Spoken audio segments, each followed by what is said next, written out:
we're very pleased to have a live person here with us. Dr. John Reveille in person came up the highway from Houston to join us, and of course a topic with which he is very well versed over many years now. He's going to talk to us about the genetics and the family history of ankylosing spondylitis. John, welcome. It's a real pleasure and honor to be here. I always enjoy when I get invited to come up to speak at this meeting. So I'll just get going straight away since we're running a little bit late, and I don't want to take away from the panel discussion afterwards, although it is an honor being the last regular speaker at this meeting. So, disclosures, as disclaimers. Last thing I did monetarily with a drug company was an ad board for Lilly 2 years ago, and otherwise, because I'm on the treatment guidelines panel, I have to be careful.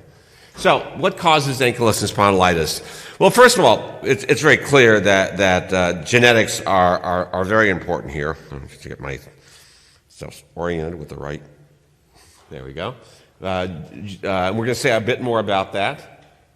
And then, of course, inflammation is very, very important with these environmental triggers that we're going to talk about, giving rise ultimately in many of the patients to new bone formation. And of course, this is a very complicated slide here. It's from a publication we did a couple of years ago, and basically, I'm trying to see if the letters are even small for my eyes. That's probably when you get older.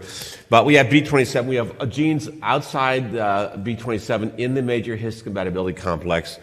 We get the whole issue of gut microbiota, and basically there's a lot going on in this regard. We know now this is very important in the predisposition to spondyloarthritis.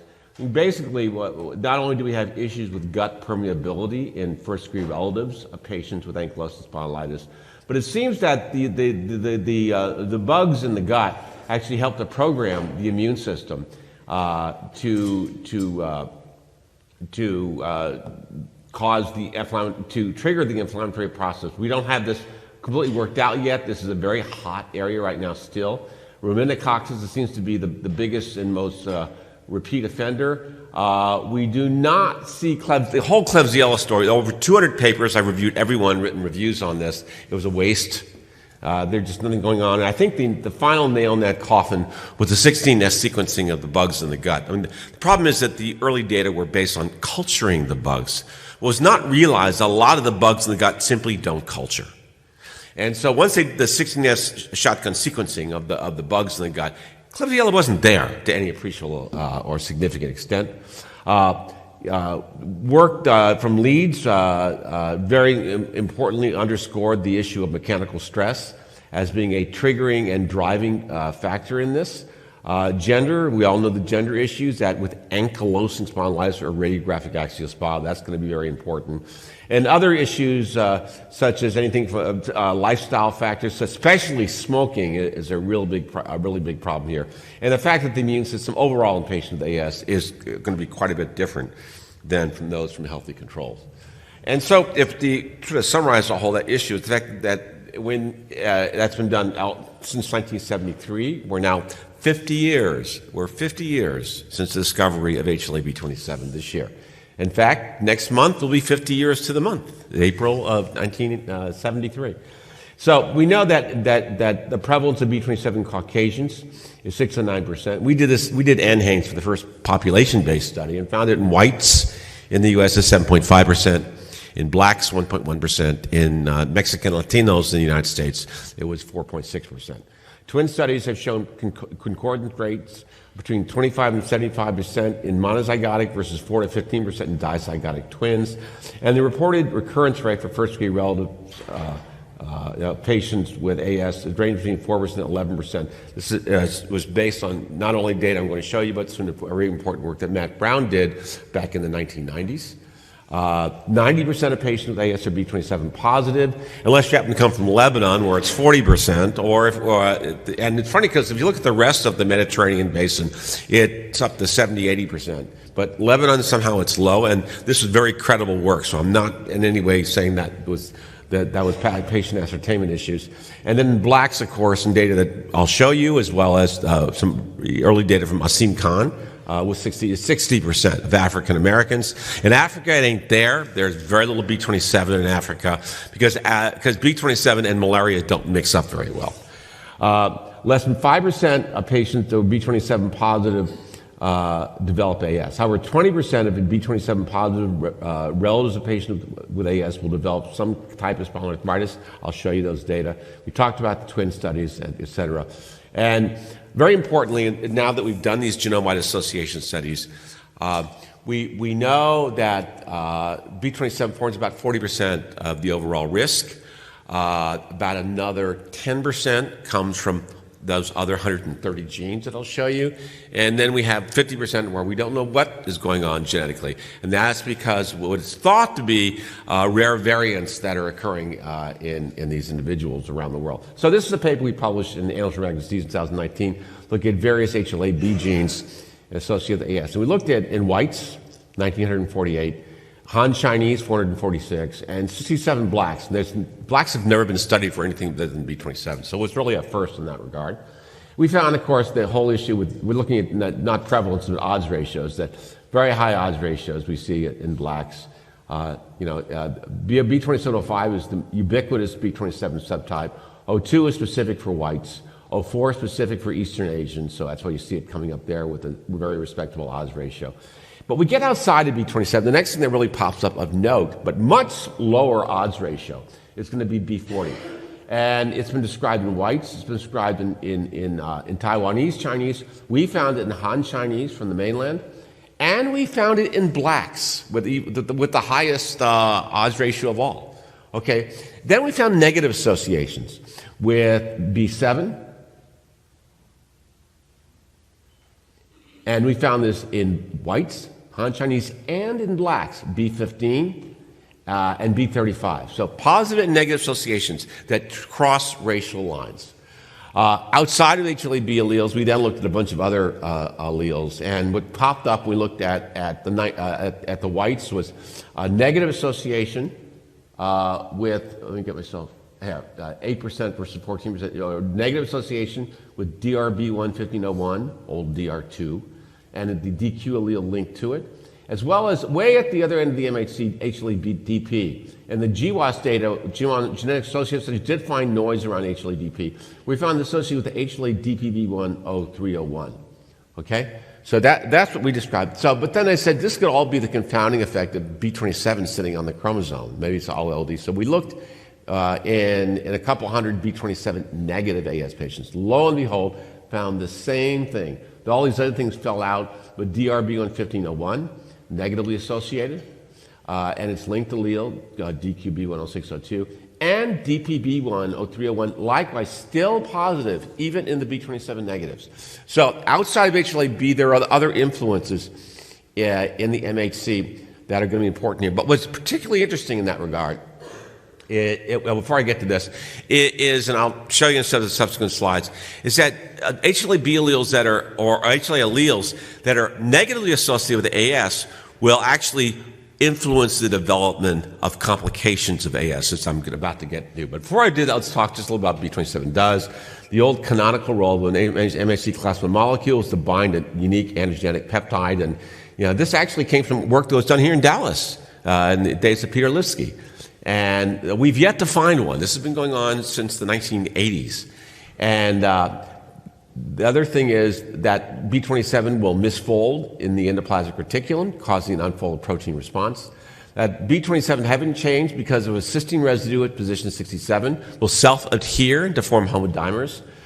Problem is that this is probably the least palatable of these because HLA B27 subtypes like B2706 and B2709 that are negatively associated with AS will self-adhere at the same rate as the AS-associated subtypes.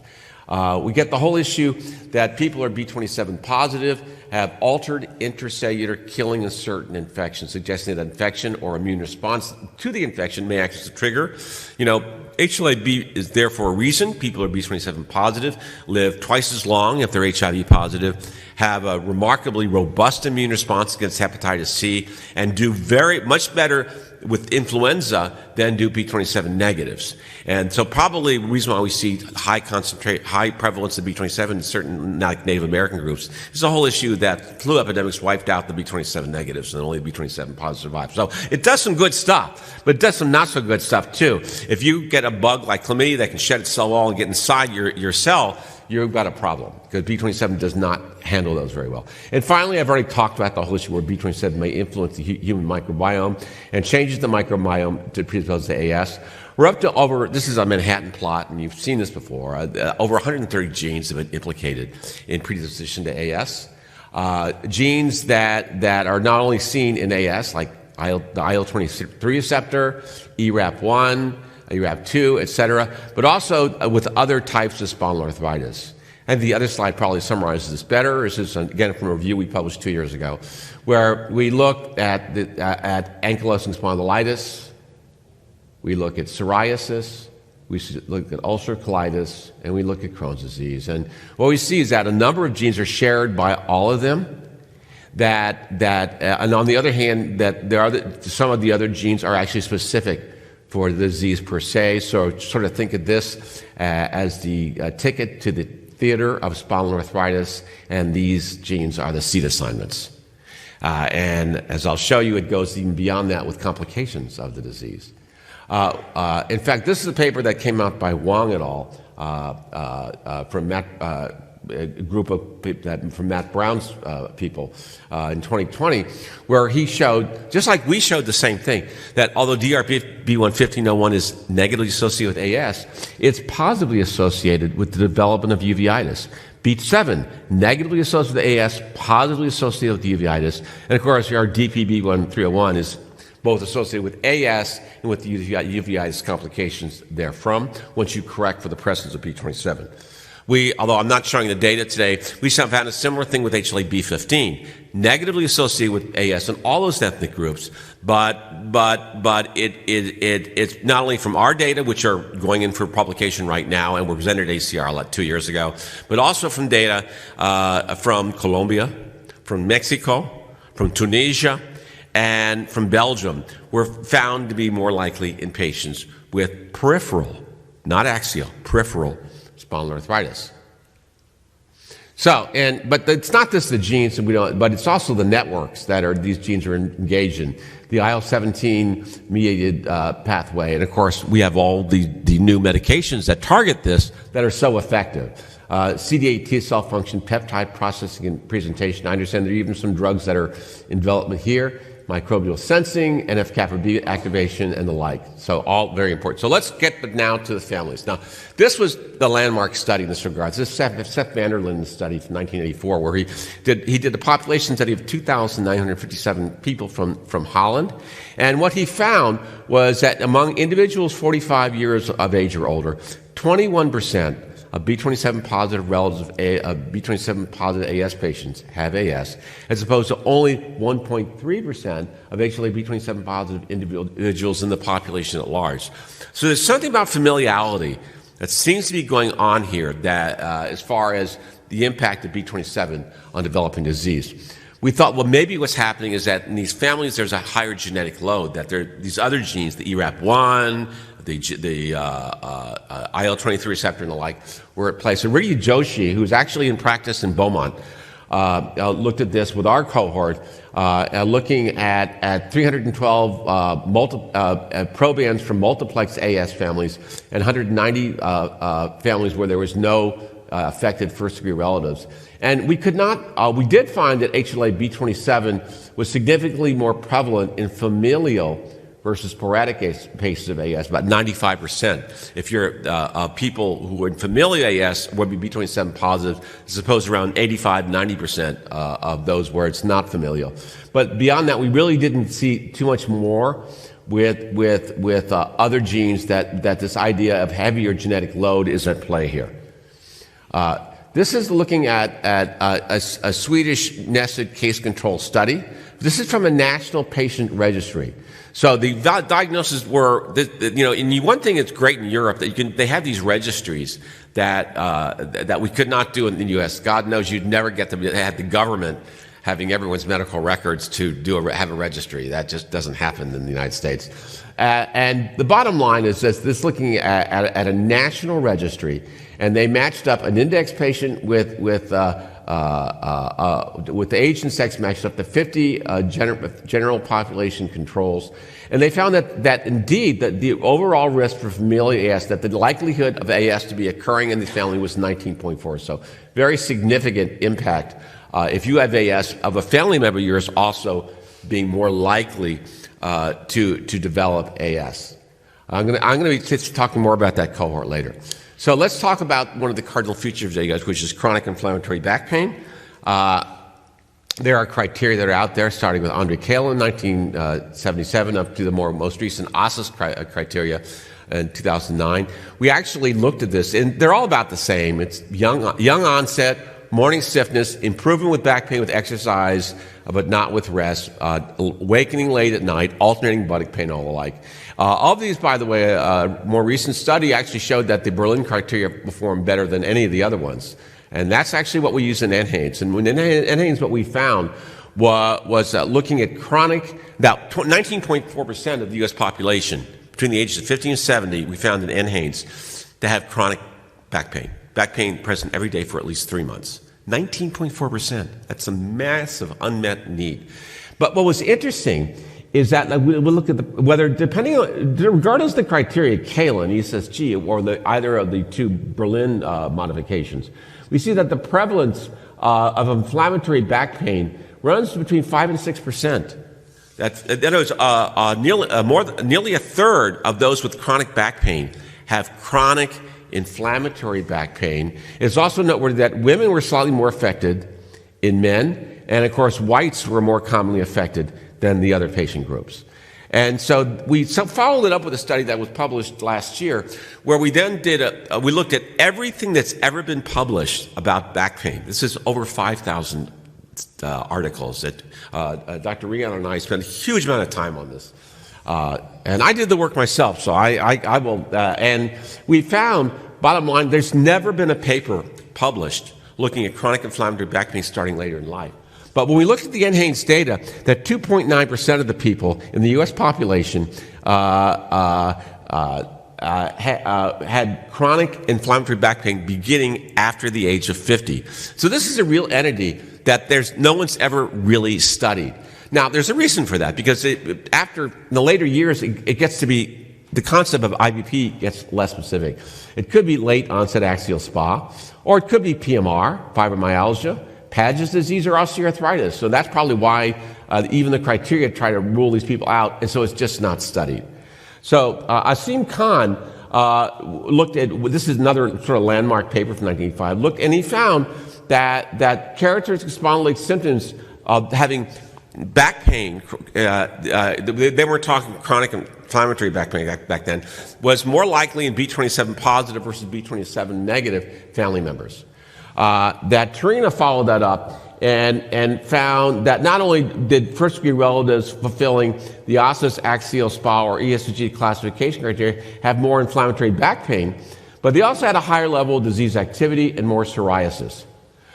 Dijon followed us up and found that features associated with SpA or imaging abnormalities found 33% of seemingly healthy first-degree relatives. And now here, in contrast to Dr. Khan's original study, he found also in B27 negative first-degree relatives.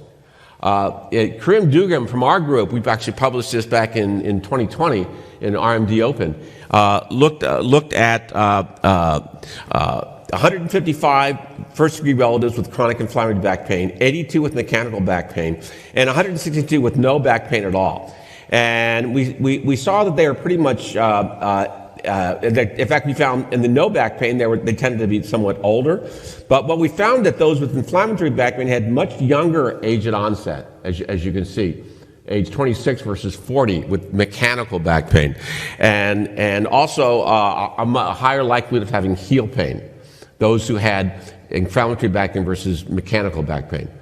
And then what he did was he compared those first-degree relatives, the probands only, so one per family, with the NHANES study, And what they found was that the first-degree relatives of AS patients are more likely to have uveitis.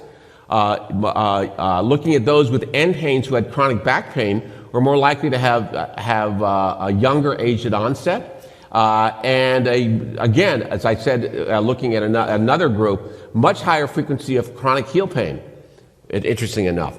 But more importantly, especially as far as the FDA is concerned, is that we followed these people up with the chronic inflammatory back pain compared to the chronic mechanical back pain. And lo and behold, that those with the chronic inflammatory back pain looked at an average of 16 months later still had chronic inflammatory back pain, whereas most of the people with mechanical back pain had gone away. So this is a stable phenotype that lasts in first-degree relatives over time. Vanderlyn now, this is a recent study that was just published, back in 1985. This is a different cohort than the one he did before. Look at 363 AS probands from Switzerland this time, the Swiss cohort study. And then he followed them over 30 years. Very remarkable study. And what he found was pretty much the same thing he found in the Netherlands, that the lifetime recurrence rate in B27 positive first-degree relatives of AS patients was significantly high. However, what he found was that this is sort of strange, that the risk for offspring in B27 positive mothers is higher than fathers. That, in other words, you're more likely to get disease from mom than from dad. So that led to their hypothesis that female AS probands are genetically enriched with disease susceptibility genes. As I showed you before, Joshi could not see that. And in fact, if you combine these are two patient advocacy, patient societies.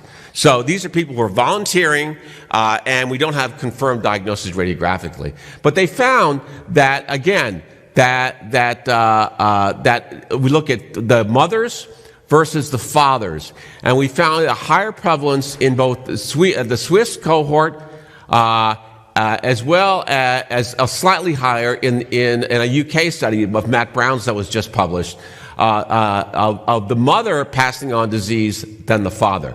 They didn't really see that in the Swedish study. Again, this is a national registry. Those are patient advocacy groups. I've looked at this, and we could not confirm that. We actually found, and this time what we did is we examined the patients and the first-degree relatives, and we x-rayed them. And we looked at 92 parent-offspring pairs, and we actually found more transmission from the father. So I don't think that we've established which parent is more likely to transmit the disease. But the question is, so you have a patient with AS, and they want to bring their son or daughter in because they're worried because they have symptoms. So how can we work on this better? Well, this is this paper that was presented at ACR, looking at these so-called polygenic risk scores. It's been looked at in rheumatoid arthritis and the like. It's a hot topic right now. It's being looked at actually at the highest levels with the NIH right now. And whether or not genetic profiling might be informative to develop disease symptoms prior to it actually developing. And they've found that the definitive loci, like the classic IL-23R, et cetera, had limited discriminatory capability. So Matt Brown, and we were in conjunction with us, set out to develop and validate an optimal polygenic risk score to assist in the early diagnosis and identify subjects at high risk for AS. So what he did was we started with a training set with 8,000 Europeans. We contributed 1,040 to that group and 14,000 controls, as well as 6,000 people from China, as our former president would say. And he used as a validation set 910 Turk patients and 430 Iranian patients. We tried to get the North Koreans involved too, but they wouldn't play ball, just to sort of cross all lines. And it was interesting what they found. So if they looked at just B27 alone using receiver operator characteristic analysis scores, that B27 didn't do a bad job, wasn't great. We compared B27 alone by then taking all the SNPs that we found in the GWAS. And what we found is when we combined both if we took out the MHC, it wasn't that impressive, the RLC scores. But if we threw in the MHC using this polygenic risk score paradigm that was developed, that it performed very, very well in Europeans. Not so well in Chinese, and intermediately well in the Iranians and Turks. So that what they did, they had to reformulate that, because I didn't show you the data, but some of the other genes we found in the GWAS didn't carry over into Asia necessarily. So they devised an East Asian polygenic risk score, slightly different. Here, of course, the Asians look really, really good. The Europeans not quite so good. And again, we see an intermediate response between in the Iranians and Turks, probably reflecting the genetic admixture in those regions between East and West Asia. But what's interesting, then you compare that with MRI. It actually was comparable to MRI and much better than CRP. So the question is, what are we going to do with this? This is actually besides the conclusion of the last slide. So what are we going to do with this information? Well, we found that the polygenic risk score actually performed slightly better. Men were slightly more likely to be B27 positive than were women. In both Europeans and Asians, slightly, just, 83 versus 78%, 93 versus 85%. So women were slightly less likely to be B27 positive with AS, but this is ankylosing spondylitis, this is not including axial spawn non-radiographic. And that there was a non-significant trend that the PRS performed slightly better in men than in women, but it still performed fairly well. So that begs a question that I'll just deal with in the last slide. And this is my take-home message. Although predisposition to AxSpA has both genetic and non-genetic contributions to pathogenesis, genetic factors are, without any question, predominant influence. Over 90% of the overall disease causation is coming from genetic factors, okay? AxSpA clearly clusters in families, particularly in HLA B27 positive first-degree relatives, but where more than 1 in 5 B27 positive will develop disease over time.